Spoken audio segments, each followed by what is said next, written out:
This narrative is a fictionalized historical horror drama.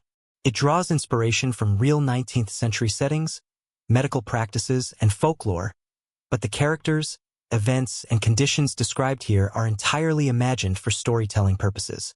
The story centers on Joshua Bennett, a boy supposedly born in 1841 who never grew. His condition, experiences, and the responses of society are fabricated for the sake of atmosphere and suspense.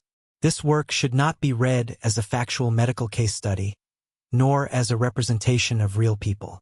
Any resemblance to actual persons, families, or medical phenomena is purely coincidental. Elements of Gothic horror, psychological torment, and Victorian mystery are deliberately woven in to amplify the story's unsettling mood.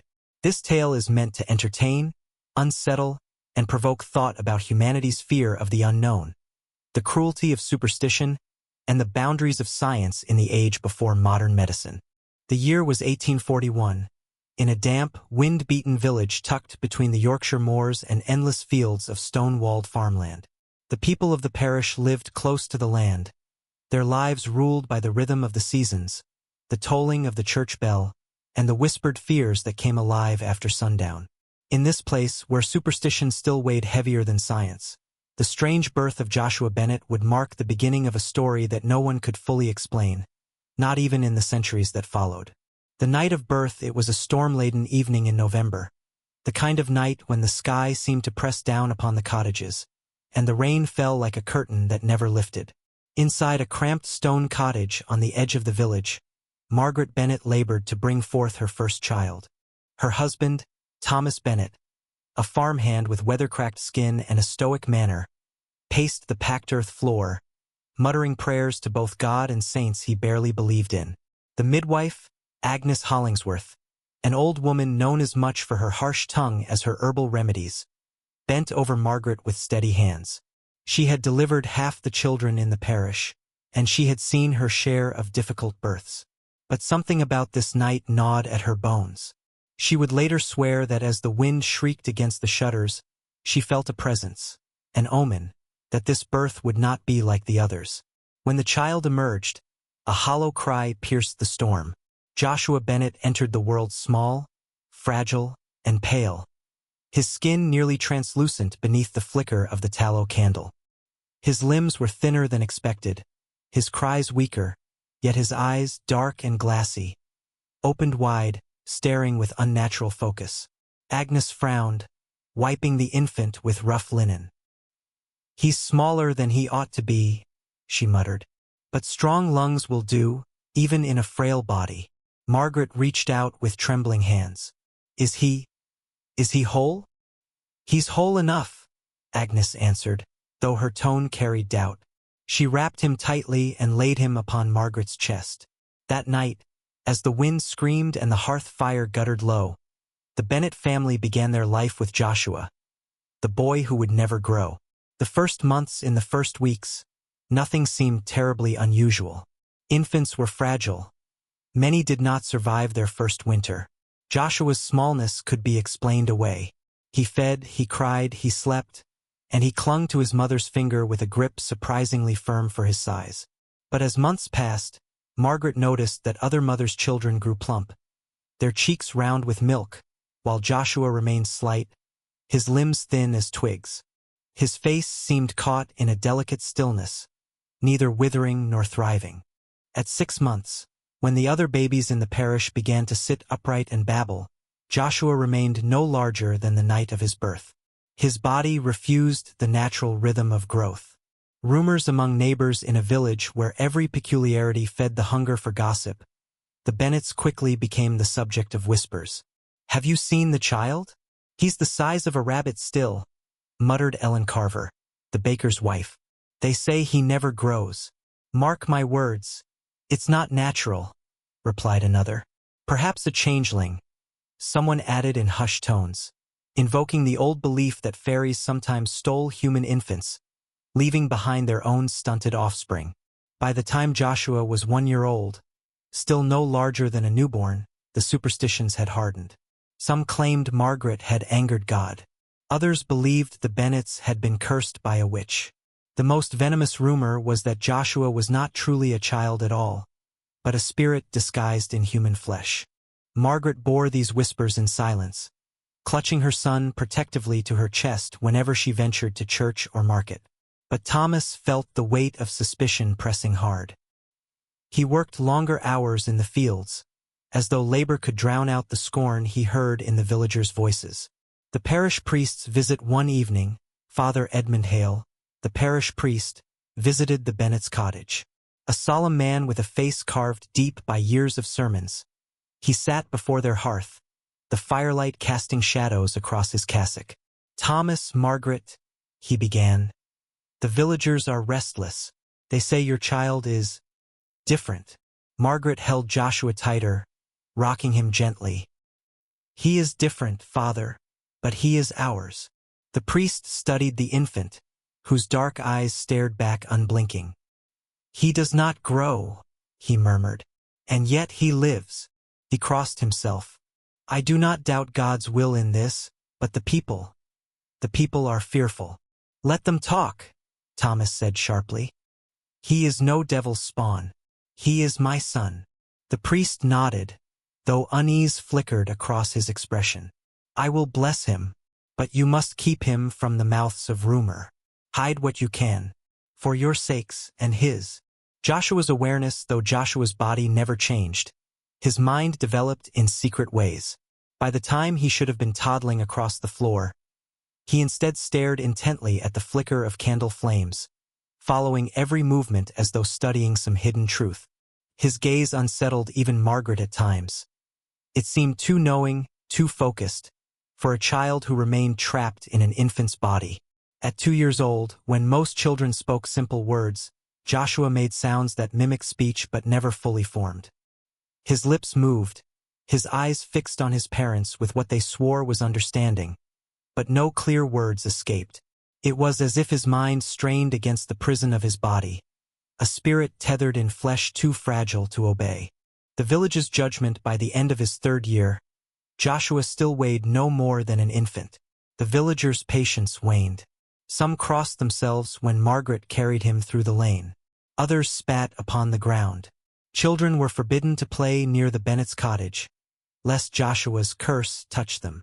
One afternoon, Ellen Carver confronted Margaret at the well. "You ought not bring him out," Ellen hissed. "He frightens the other children. My little one has nightmares of him, dreams of a baby who speaks like a man." Margaret's cheeks burned with shame and fury. "He is my son. He is innocent." "Innocent?" Ellen sneered. "No innocent stays a babe forever. Mark me, nothing good comes of a child who refuses to grow." From that day, Margaret ventured out less and less, her world shrinking to the walls of the cottage and the restless eyes of her son. Foreshadowing of what was to come, though Joshua's story had only begun. Already the stage was set. A body that would not grow. A mind that glimmered with secret awareness. A village steeped in fear, where superstition weighed heavier than compassion. Parents torn between love and despair, faith and shame. In the damp chill of 1841, Joshua Bennett's fate was already sealed. His existence was not one the world could accept easily, and the whispers of the moors carried rumors that would only grow darker with time. For though he remained a child in flesh, his eyes watched, learned, and remembered. And in those unblinking eyes was a shadow of something far older than his years. By 1845, the village of Easingford had all but decided the Bennetts were touched by something unholy. For years had passed since Joshua's birth, and still he had not grown. To the untrained eye, he appeared no older than a child of 3 months, yet he had lived 4 long winters. His bones had not lengthened. His hair remained fine and wispy, and his cheeks never rounded with the fullness of healthy youth. But his eyes, always those eyes, they followed people, they studied, they unnerved. It was said that Joshua could sit in his mother's lap for hours without a sound, simply watching the world around him with an intensity that made even the most hardened farmer's wife fidget and look away. His gaze carried a weight far beyond his small frame, as though he were an old man imprisoned in an infant's body. Ellen Carver's story, it was the baker's wife, Ellen Carver, who fanned the embers of rumor into flame. She claimed, loudly, that one evening as she passed the Bennett's cottage, she had seen Joshua sitting by the window. "He looked at me," she whispered to her circle of gossipers, "and I swear on my husband's grave he smiled. Not the smile of a babe. No, it was sly, knowing, like he could read my very thoughts." Her words spread quickly, embroidered with each retelling until the whole village believed Joshua could peer into souls, judge sins, or even steal sleep from the innocent. Soon after, another tale emerged.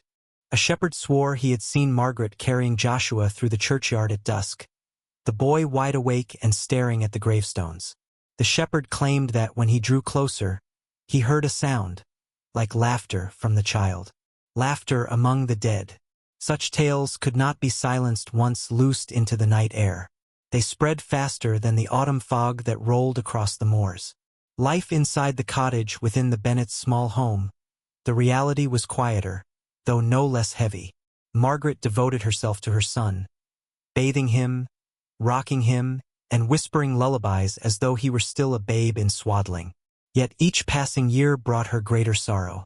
By rights, Joshua should have been running barefoot through the fields, shouting with the other children. Instead, he remained in her arms, fragile and light. Thomas Bennett carried his burden differently. He grew resentful, though he tried not to show it. At the tavern, he drank more deeply than before. His pride, already fragile as a poor farmhand, suffered under the villagers' pitying looks and cruel jests. "Father of the changeling," some muttered when he passed.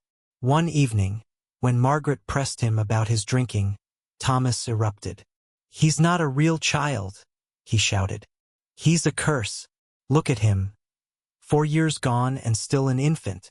God help me, Margaret, but I sometimes think we'd be better off had he never been born."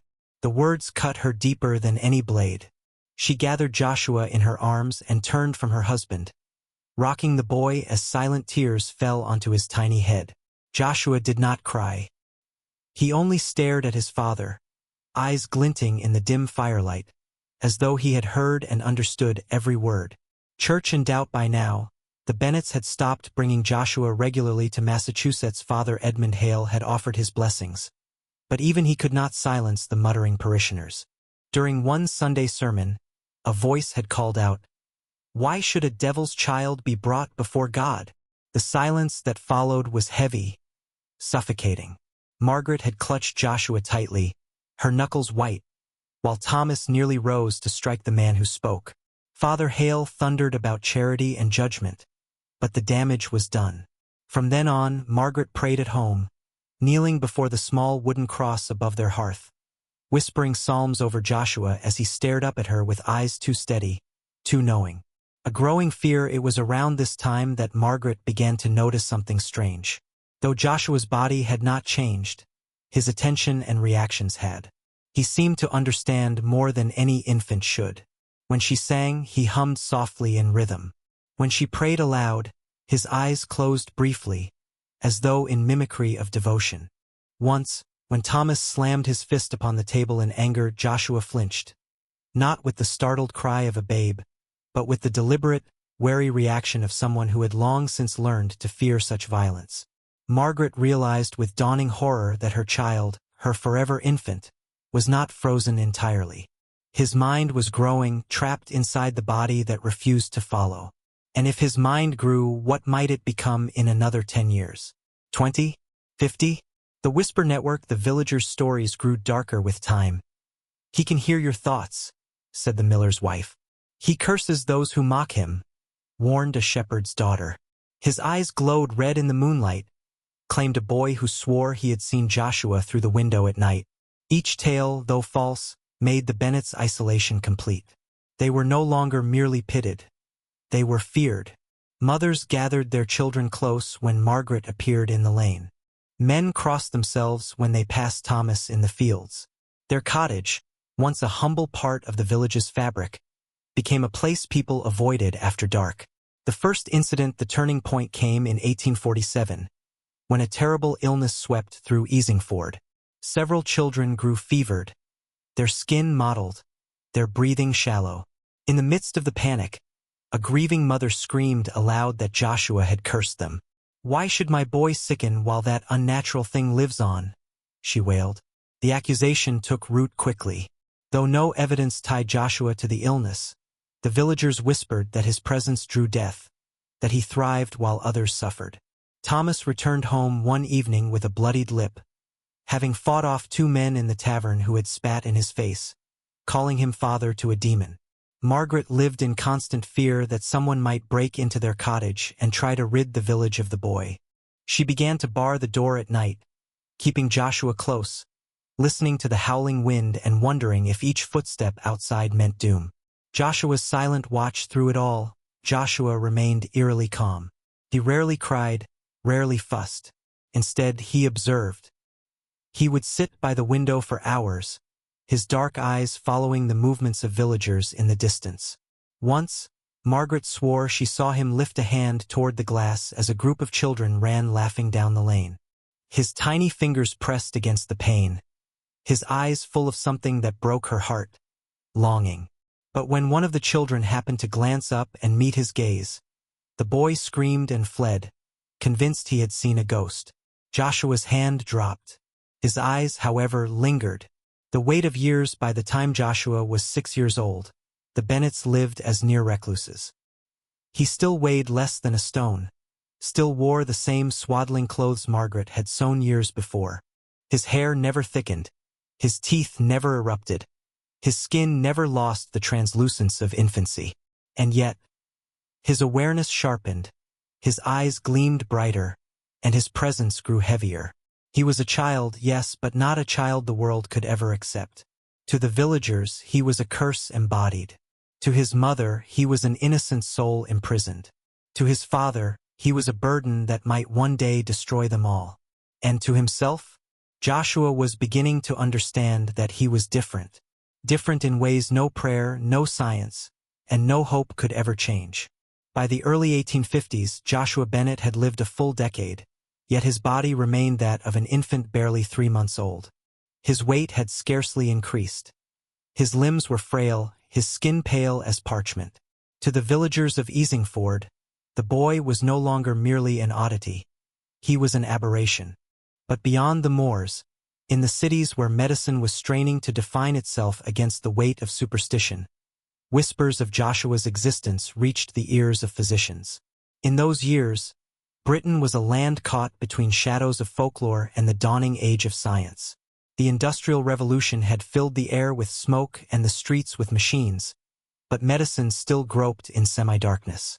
Physicians sought glory through discovery, desperate to classify the unclassifiable, to name the unnamed.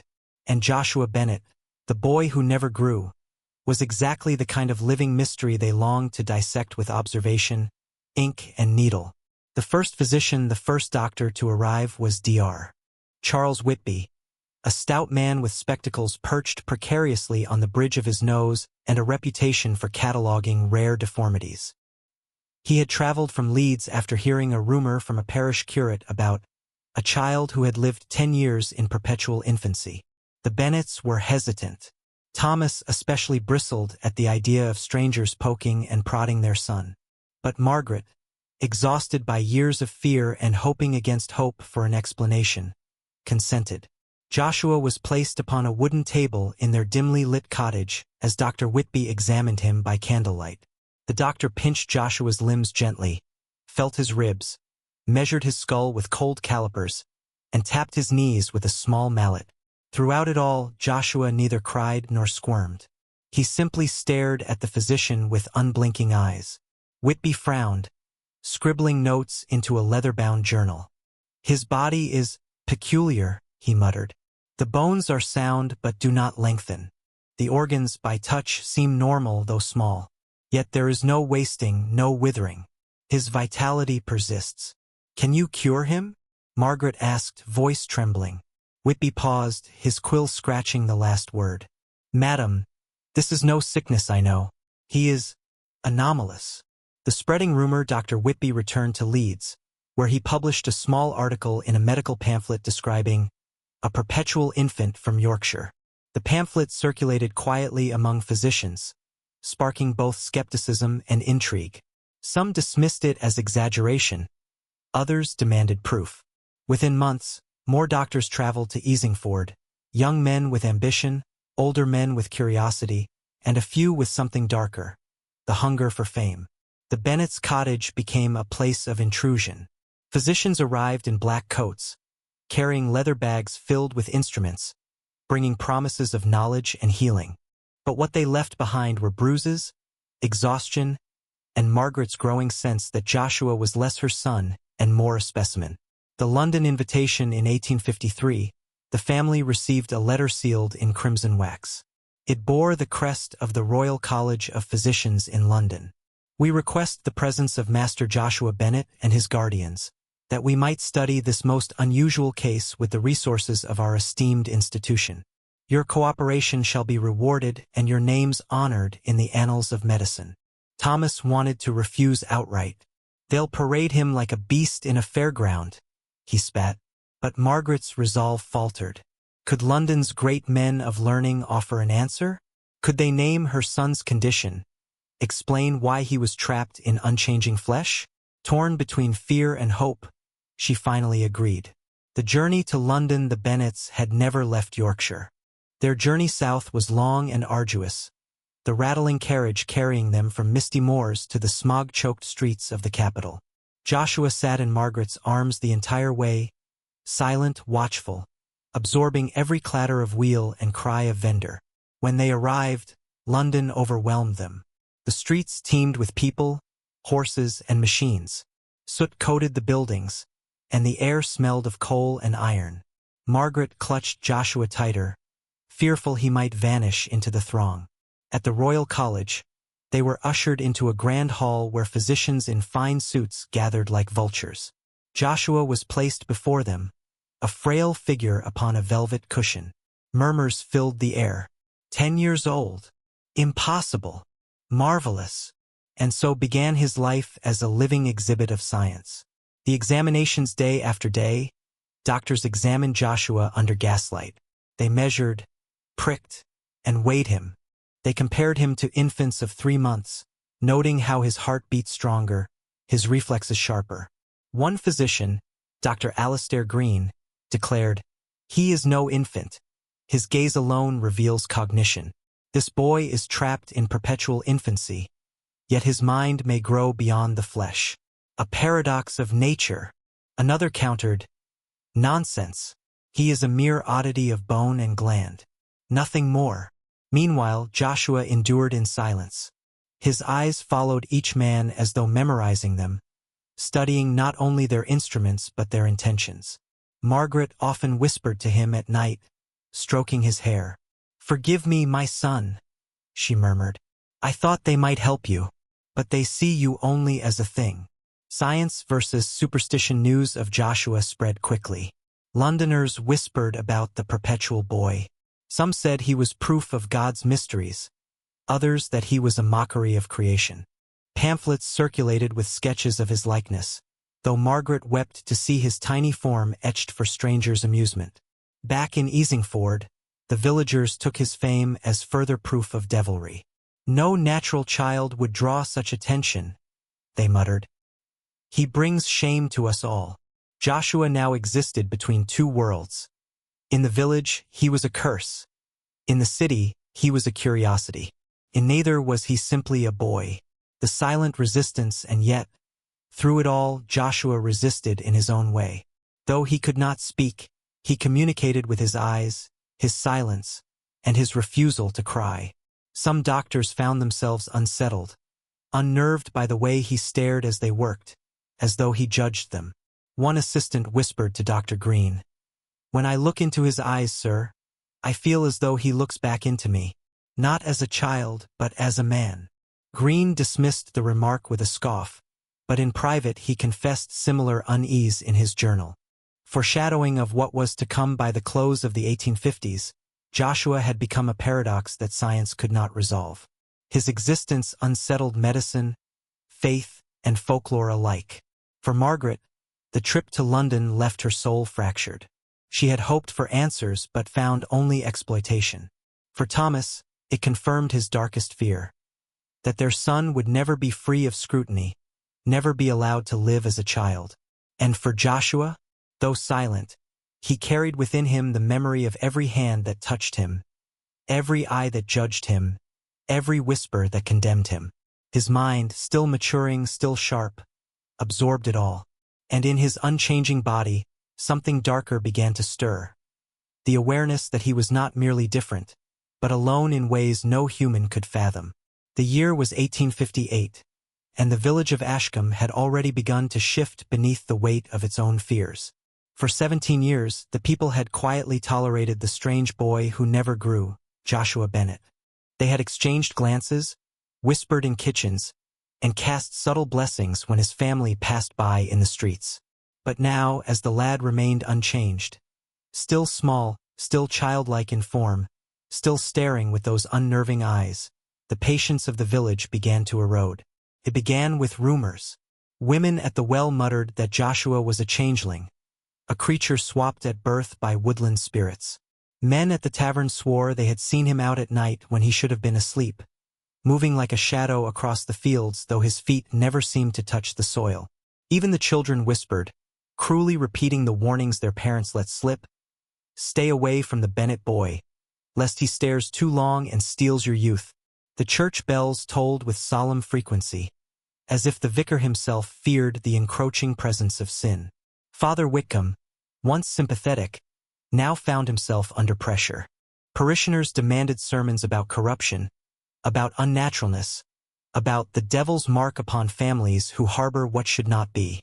Though he did not name Joshua directly, everyone knew. The Bennett household under siege within the Bennett home. Life was no gentler. Margaret Bennett's health had begun to fail. She coughed blood into her handkerchief, hiding it from Joshua's sight.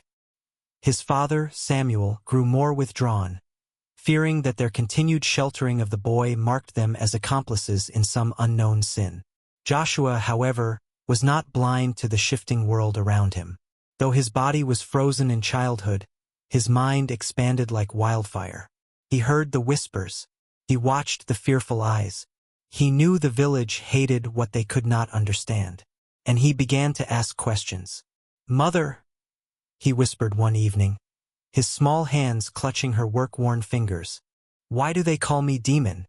Why do the boys in the lane run from me? Am I not like them?" Margaret hesitated. Her lips quivered, searching for words. How could she tell him the truth?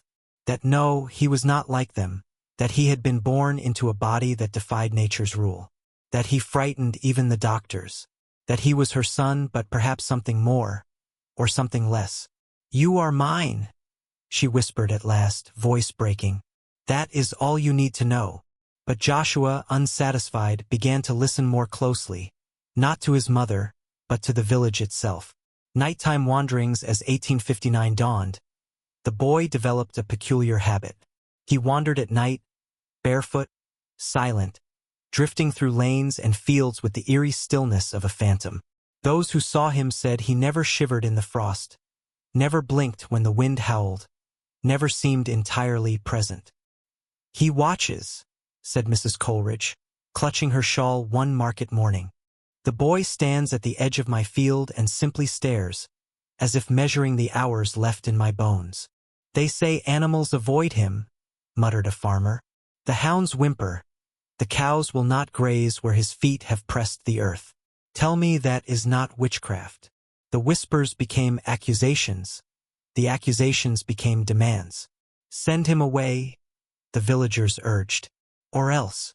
The harvest fire, the tension came to its boiling point in the late summer of 1859. During the harvest festival, as villagers drank ale and sang around the bonfire, Joshua appeared at the fringes of the crowd. His face, small and unchanged, caught in the flickering light, unnerved even the bravest. A group of boys, older now, nearly men, decided to make sport of him. They taunted him, circled him, mocked his size, his stillness, his strange agelessness. One shoved him hard. Another spat. Joshua did not fight back. He only smiled. And in that moment, a gust of wind blew through the festival grounds, scattering sparks from the fire. The flames leapt high, catching on the dry hay bales stacked nearby. Within moments, the celebration turned to chaos as smoke billowed, children screamed, and villagers scrambled to contain the blaze. Though the fire was eventually controlled, many swore it was Joshua's presence that invited it. "He smiled," said one drunken witness, and the flames obeyed. The tale spread like a disease, festering in the minds of villagers until suspicion hardened into certainty. The Bennett boy was not human. The council's decision by 1860, the village elders convened in secret. They had tolerated too much, they said. His condition defied God's natural law. His presence endangered their crops, their children, their very souls. A plan was whispered. Joshua must be confined. Whether in a hospital, a workhouse, or even the asylum rumored to be expanding in the next county, he must be removed from Ashcombe before something worse occurred. Margaret Bennett, weakened and frail, fought this decision. She pleaded with neighbors, begged for compassion, swore on the Bible that her son was innocent. But compassion had long since dried from the hearts of those who saw his face as a curse. And so the whispers became louder than the truth. Joshua's own awakening, yet what none of them knew was this. Joshua himself had begun to embrace the whispers. If they thought him demon, perhaps he was. If they saw in him some unholy power, perhaps it was there. Alone in his room, he stared into the mirror. His small, childlike body remained as it had always been. But his eyes, yes, his eyes had changed. They burned now with something deeper, something sharper, something that might not have been there before. And when he spoke aloud in the dark, testing his voice, he heard it echo. Not in the air, but within his own skull, like a chorus only he could hear. Perhaps he was no ordinary boy. Perhaps he had never been meant to grow. Perhaps his true growth was happening elsewhere, inside, beneath, beyond. The village would not understand. But they would not soon. This part will show how Joshua's presence, once pitted and hidden, becomes a full-blown source of fear, superstition, and whispered legend across towns and neighboring counties. The townsfolk, priests, and even doctors begin to weave myths about him. Demonic possession, cursed bloodline, or even eternal life in disguise. Joshua transforms from the boy who never grew into a legend people fear to speak aloud. The Bennett family cannot escape gossip. Townspeople who once offered food now avoid eye contact. Women in the market cross themselves at the mention of Joshua's name. Some insist he is not human but a changeling child left by fairies. Others whisper of witchcraft. Farmers swear that when Joshua looks at their livestock, animals sicken. Even if coincidence, fear cements this as truth. Reverend Hargrove, the stern preacher of the village, declares from the pulpit that Joshua is a sign of sin, a punishment upon the Bennetts for their hidden wickedness. His sermons grow darker, weaving scripture with superstition, feeding fear instead of compassion. Parishioners begin to believe Joshua is an abomination kept alive by ungodly forces. Dr. Alcott, still fascinated by Joshua, attempts to calm the hysteria, insisting that Joshua suffers from a biological abnormality yet to be named. His lectures in neighboring counties, however, only spread the story further. His words twisted into fuel for the legend. A boy trapped in time, he calls Joshua, but villagers interpret it as a boy cursed by the devil. The Bennett family grows more isolated. Children throw stones at their home. Windows are marked with chalk crosses. At night, crowds gather outside, daring each other to glimpse the eternal child. Joshua, now intellectually sharp though still physically childlike, senses the hatred. His journals record his bitterness. They stare as if I were a beast in a cage. They call me frozen, but it is they who cannot move beyond their fear. One winter evening, a child from the village disappears briefly in the woods. The boy claims Joshua appeared there, calling his name in a voice not of a child but a man. Though untrue, Joshua had not left his home. The story spreads uncontrollably. Parents forbid their children from playing near the Bennett property.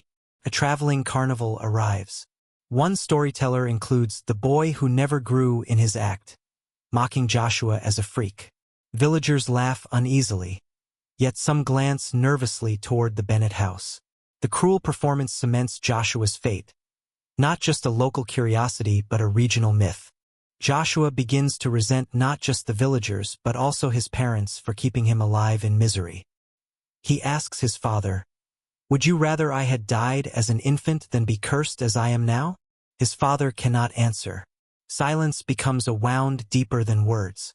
Alone in his room, Joshua begins sketching grotesque images of himself, sometimes as a tiny demon, sometimes as a puppet held by strings.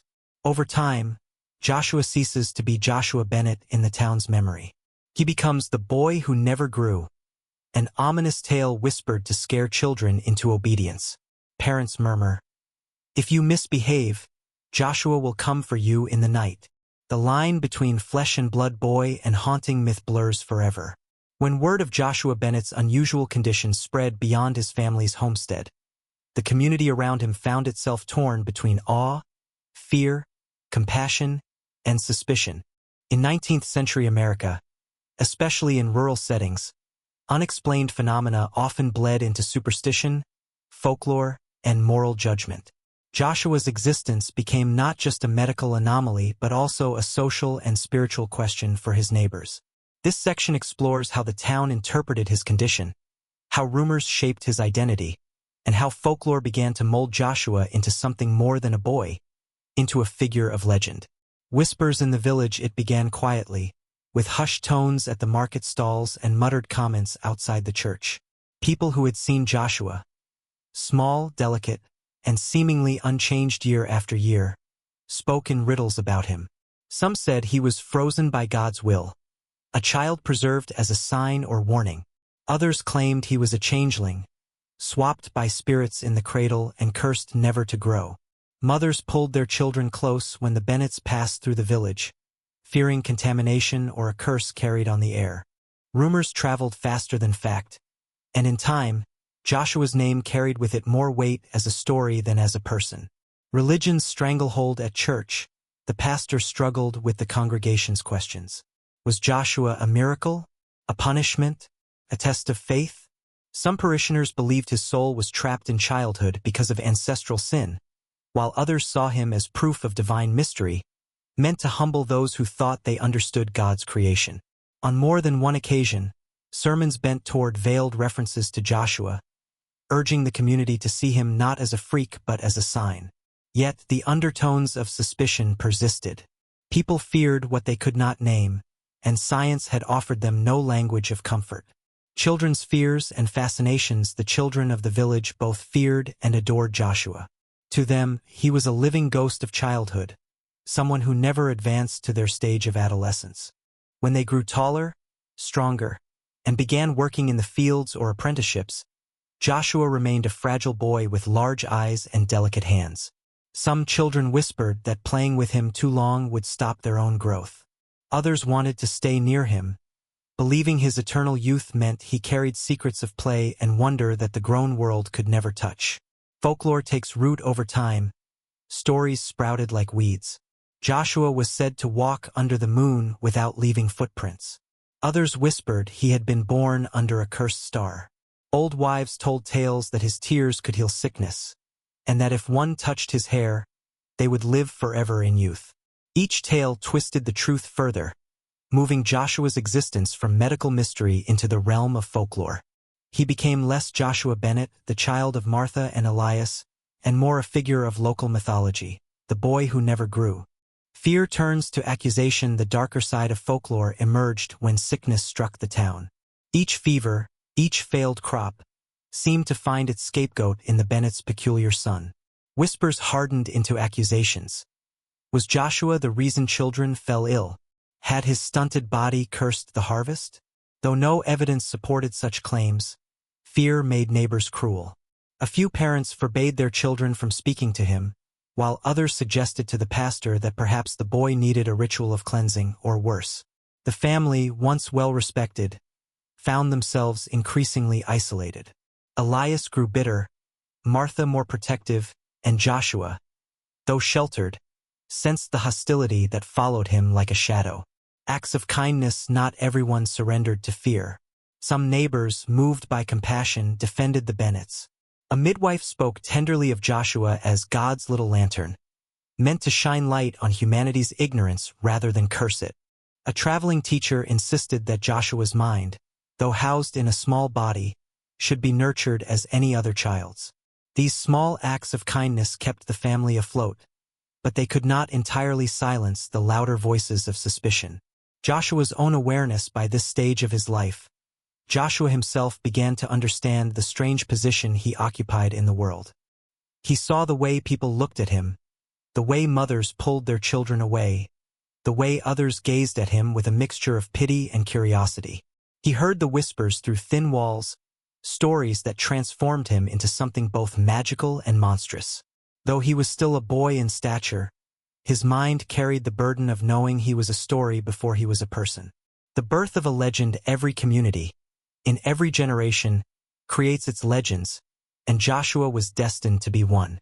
Even while alive, he was spoken of as if he belonged more to myth than reality. His existence stretched the boundaries of belief, and in doing so, he became the centerpiece of whispered folklore. In some tellings, he was an angel preserved on earth. In others, a demon trapped in flesh.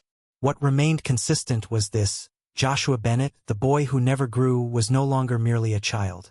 He was becoming a legend that would long outlive his fragile body. By the twilight of the 19th century, the story of Joshua Bennett had long surpassed the confines of the small New England town where it began. His life, and more so, his mystery, seeped into scientific journals, whispered folklore, and even religious sermons. Though his physical form never stretched past that of a boy, his existence left a weighty shadow upon the world, heavy enough to be felt decades later. This final chapter is not only the culmination of a life that confounded physicians, but also an exploration of how one boy's frozen frame forced humanity to reconsider the very nature of life, time, and soul. The public fascination by the 1880s, curiosity had transformed into obsession. Medical schools requested Joshua's body for dissection, assuming science might reveal in death what it could not in life. Newspapers dubbed him the Eternal Boy, filling their columns with sensational claims that his condition was divine punishment, celestial gift, or evidence of immortality. He became a symbol beyond himself, embodying society's fascination with the thin line separating humanity from miracle. Families traveled across states to catch a glimpse of him, as if his existence alone might grant them answers to their own unanswered prayers. But for Joshua, whose voice had grown weary with age though his body had not, this attention weighed heavily. He once remarked to a local minister, "They look at me as though I'm not a man, but a secret they must steal." His life had become more parable than personal experience, an unwilling sacrifice for the sake of science and faith. The death of the Eternal Boy on a quiet winter evening in 1889, Joshua's frail body gave way. He passed not as a boy, nor as the eternal child he appeared, but as an aged man whose years could never be properly measured by his reflection. Those who prepared his burial reported something unsettling. His body, despite decades of life, looked untouched by time, a boy of perhaps 12. The undertaker noted in his log, "This child is older than me, yet his face is younger than my grandson's." The church bells tolled for Joshua Bennett, but for many, it felt as though they tolled for something larger, the death of certainty. In a century ruled by scientific advancement and industrial growth, Joshua's departure left behind more questions than answers. Scientific dissection and silence despite his family's wishes for a quiet burial. His body was exhumed months later by order of medical authorities. What they discovered is still debated. Some reports suggest his organs were mismatched in proportion, as if his inner self grew while his body did not. Others whispered that his tissues resisted decay unnaturally, remaining preserved long after they should have surrendered to the earth. The findings were never made fully public. Official records note only that an anomaly was present beyond classification. No name was ever given to Joshua's condition, and thus he became what every scientist dreads and every mystic reveres: the unexplained. The folklore of Joshua Bennett legends spread far beyond his New England town. Some claimed his spirit walked the woods, forever a boy, luring children with the promise of endless youth. Others swore that if one prayed at his grave at midnight, they might be granted longer life. In distant corners of the country, his story was twisted into warnings for misbehaving children. Don't lie, or you'll end up like Joshua, stuck as a boy forever. Joshua, in death, had become folklore. His identity, his struggles, his loneliness, his humanity, dissolved into myth. The boy who never grew became a canvas for others to project their fears and hopes. The legacy in science and spirit, though medicine advanced, no doctor ever truly explained Joshua's condition. He remained a case study in the limits of human knowledge, cited in hushed tones in medical circles. More importantly, he became a philosophical anchor, a reminder that life cannot always be dissected, labeled, and solved. For some, Joshua symbolized tragedy. For others, he embodied resilience. For a few, he was proof of the divine. His grave, marked with only a simple inscription, Joshua Bennett, 1841 to 1889. The boy who never grew, still draws the occasional visitor, a quiet pilgrim in search of meaning. Final reflection: Joshua's story is not simply one of medical curiosity. It is about what happens when the natural order is challenged, when a single life forces us to look deeper into the mysteries we often ignore. In the face of his condition, science failed, faith fractured, and humanity stumbled toward humility. Perhaps the true legacy of Joshua Bennett is this. He forced the world to accept that some lives resist explanation, and that mystery itself may be the most enduring teacher of all.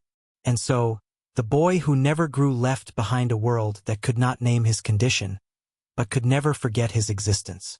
The final years of Joshua Bennett's story are perhaps the most haunting, for they straddle the boundary between memory and myth. By the late 1870s, much of the world that had once gawked at him had shifted its gaze elsewhere.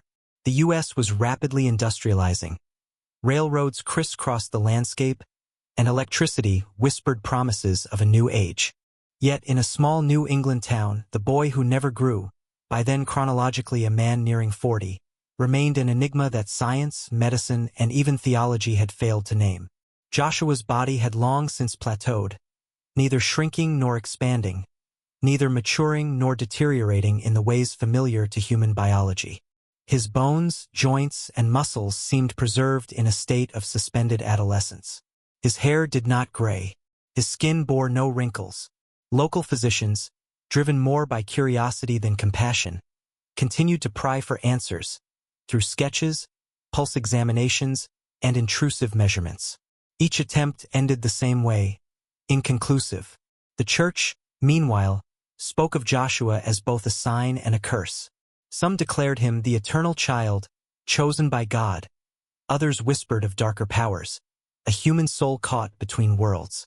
His very existence stirred sermons about the fragility of time and the arrogance of science. To skeptics, however, he was simply a genetic anomaly, proof that the human body still carried mysteries unsolved. Joshua himself, however, became increasingly withdrawn.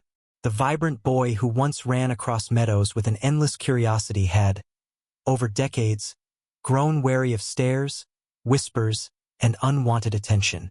He spent more time at home, avoiding crowds, though he occasionally ventured into the woods for solitude. Neighbors recalled seeing him walking alone at twilight, his figure eerily unchanged from decades earlier, so much so that newer generations, who had not seen him as a child, assumed him to be one. By 1881, rumors of his failing health began to spread. Some said his body had finally begun to wither in ways no one had anticipated. Others insisted he had simply vanished, slipping into the forests and never returning. Records from local authorities suggest his death was never formally documented, leaving open questions about when, or even if, he truly passed away. In the decades that followed, Joshua Bennett's name drifted into folklore. Journalists occasionally resurrected his story in sensationalist newspapers, always with a tone of disbelief and wonder. Scientists revisited his case when modern terms like progeria or growth hormone deficiency emerged, though none fit his condition precisely. Even into the 20th century, whispers persisted in his hometown, of a small figure sometimes glimpsed at dusk, moving with the gait of a child but carrying the eyes of someone impossibly old. Today, Joshua Bennett is remembered less as a medical case and more as a haunting question mark in history. His existence underscores the limits of science, the cruelty of curiosity, and the loneliness of being an anomaly in a world that demands explanation.